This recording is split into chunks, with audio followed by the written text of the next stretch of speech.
Hi, folks. It's been a very challenging year for everybody. And before we really get started with this, I just want to say a big thank you to all the technical people that have supported the frontline workers. There's obviously a lot in the press and saying thank you to those key workers, but not much for the IT people and the support staff that enable that frontline work. On behalf of, I guess, the technology industry and VKY and myself, thank you very much for the work that you've been putting in. We're certainly delighted to be here at Digital Scotland. We came to the event last year. We had a great time. We made lots of fantastic contacts, and we're delighted to be back to support the event again this year. We've not got massive time, so I'm not going to tell you anything about me. You can come and ask me afterwards, or you can find my LinkedIn profile later. So since the event last year, we've started working with Western Berkshire Council, and recently we've started working with City of Edinburgh Council as well on their respective automation programs. Both those organisations are very open. I've been and asked them for some input to this presentation on what they think would be useful to share with other organisations, and I'm sure if you wanted to speak to the individuals there running those programs, they'd be more than happy to talk to you. And if you speak to me afterwards, I will put you in contact with them. So we hear a lot from technology vendors and often from consultancies as well about why you must be automating. Shout about the benefits and shout about the tech. But they often forget that it's about your mission. It's not about the tech at all. It's about the outcomes and how it impacts citizens and service users. So this is a pragmatist's guide to intelligent automation. It's intended to be practical. We're not here to shout about the benefits, why you should do it. The fact that you've turned up means that you're interested in it, and this is about how you can get going and some of those common pitfalls that organizations come across and how to avoid them. Okay, so the very first one, and some of you might have seen this slide previously, I've been talking about it for a while now, which is hype and hysteria. So I touched on organizations shouting about AI, bots, RPA, but all of these things are sci-fi to people that don't understand what those things are. And if your objectives of automation are hidden, then it fuels that hysteria. If we change the narrative and take a much friendlier tone that's more inclusive, we call it something else. We talk about productivity, we talk about automation, and we talk about facts and take a pragmatic approach to it rather than shouting about all the money that we're going to save, all the AI that's out there. It needs to be a much more gentle conversation, and organizations that are clear about their objectives have a much better track record of engaging staff and taking them on that journey with them. Okay. So the next is agile governance. When buying technology solutions, there's a tendency to want to understand everything that it can do, every process that it can help. But with something like automation, there are hundreds of processes that it can help with. If you spend all your time up front analyzing each of those processes, working out what the saving is going to be for each of those, then you'll end up never actually beginning the automation program and never realizing the benefits that you've just calculated that you're going to receive. So a slightly different approach is needed. Governance is still critical, and organizations that approach this with no governance surrounding an automation program won't get very far. But it's you must be agile with it. Think about what what your existing governance framework looks like, how this can fit into it, and make sure that you're discussing with stakeholders that here's an example set of processes that and the detail that sits behind them, and you're estimating that there's another 5 or 10 in the immediate pipeline, and potentially 100 or 150 to follow on after that. By working out that if you've got 150 that you've done all the analysis on, well, is your team going to be big enough to actually deliver 150 in the next year? Probably not, unless it's huge. So there's no point worrying about all those processes that you're not going to get to anytime soon, and focus on the ones that are realistic and practical in the immediate future. So for people that are overseeing and approving statements of work, we're just about to be joined by my cat. I'm surprised the dog hasn't made an appearance already, so apologies for that. But it's really important that those senior stakeholders approach this slightly differently, and understand that the business case, there will be estimates built into it. But when you get down into the nitty-gritty at process level, those are much you can get a much more detailed, granular, and realistic estimate at individual process level. Okay. So when we're looking at the business cases, I see organizations all the time forget about additional costs. They think about partners, usually. They think about the primary software, so UiPath or another RPA platform. But they forget about things like infrastructure, time that will need to be spent from the ICT team to support a center of excellence. It doesn't need to be all the time. It doesn't need to be 100% of one person's job, but there is likely to be some support required to just to ensure that the automation team are not having to be pulled onto looking after the servers themselves or a SQL database. It's not an effective use of their time, and it should be left to the people that are actually experts at doing that. Some organizations forget about factoring in the costs of an actual delivery team. Again, the team doesn't need to be huge, but there does need to be a team there who are at a sufficient level that you can get the skills that are needed to be effective. And we'll come on to teams shortly. Okay, so equally with the benefits, organizations underplay the benefits that they're going to receive. So cost saving is not the only benefit. Resilience, accuracy, and time saving. If you save 50 hours in a week, those 50 hours can be put towards another process that is painful and causing problems. That in itself is a significant benefit. So although it's not a cashable saving in that example, when you aggregate those savings, it brings down the total amount of time being spent doing the same 50 processes, and that's when you can look at those cashable savings. The manual processes cost much more than you think. We see all the time organizations that work out the cost of a process, but they've worked it out based on an individual being 100% productive 100% of the time, and we all know that that's not the case. So things like holidays, absence, all need to be taken into account. Meetings, training, and even then, it's probably only 80% of the available time that is actually spent working on a particular process. And that adds up. Once you extrapolate the numbers to an organisation the size of a local authority,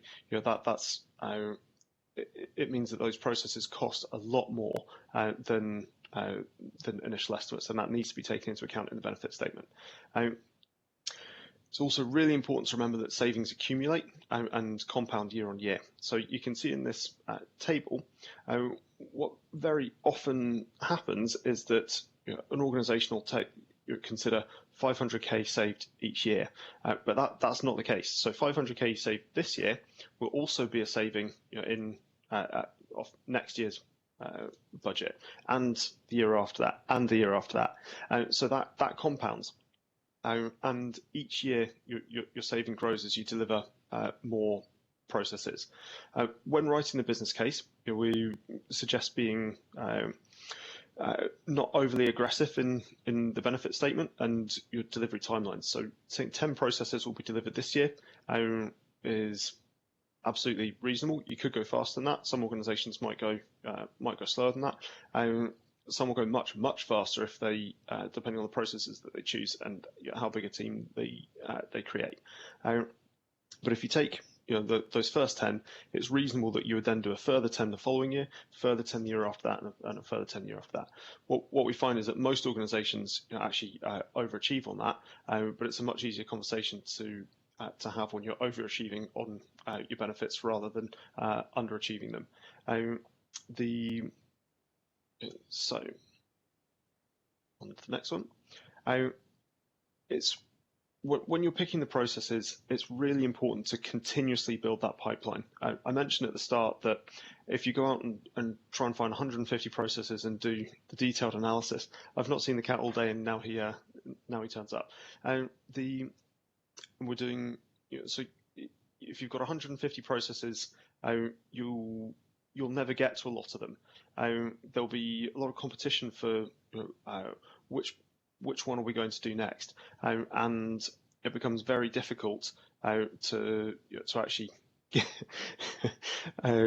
nothing like a cat as an icebreaker. And it will become very difficult to to actually get anything delivered. So what we recommend, you build your pipeline, you prioritize your pipeline, you take an agile approach to the delivery, and you then replicate that over and over again. We want to ensure that there's stability in the delivery pipeline, but a level of agility is maintained. What we don't want is somebody influential saying, you must work on my process, everything gets dropped, start work on that process, and then somebody even more influential comes along and says, you need to stop that and work on this process. We've seen it happen. When it does happen, you end up with nothing getting delivered at all, and instead of finishing the one that you're working on and moving on to the next ones. Usually, you would have multiple delivery cycles underway at any one time, so that if there is a blocker for any reason, you move on to the next one and go back to that. So each individual will have 2 or 3 processes in their hopper at any one time. Okay, team experience. An analogy that I've used a few times is a kitchen. So you wouldn't hire waiting and front of house staff, give them 2 or 3 weeks worth of training, and then stick them in a kitchen and ask them to run that commercial kitchen by themselves. And it's no different in an automation team.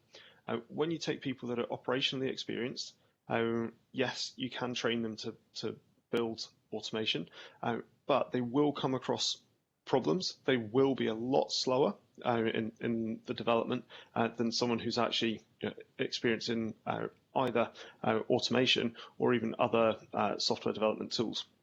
So it's really important that there are at least some individuals there who have got that technical skill set that can solve problems and keep people on the right track.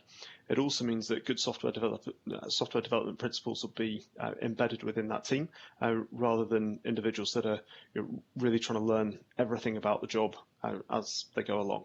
And there's lots and lots of examples of organizations that have taken both of those approaches. Equally, if you have one individual as your automation team, that person will be pulled in so many directions that they'll struggle to get anything delivered. So depending on the size of organization, you need to have a number of individuals that can actually form that center of excellence, who are then supported by a wider group of people from across the business. Same as any any technology delivery program. This is no different, and but it's often forgotten that this is technology delivery, and that's when organizations start to get into trouble with their automation programs. Okay. Partners. It's probably a difficult one for me to sit here and talk to you about partners. You'll quite rightly view it with a level of cynicism, but a good partner, and you can do this without a partner, but a partner can help you avoid pitfalls. Some things that you should be looking for. They should be trying to find out from you how self-sufficient you want to be. A partner can be really good at helping you get going, but they also need to help you actually become self-sufficient.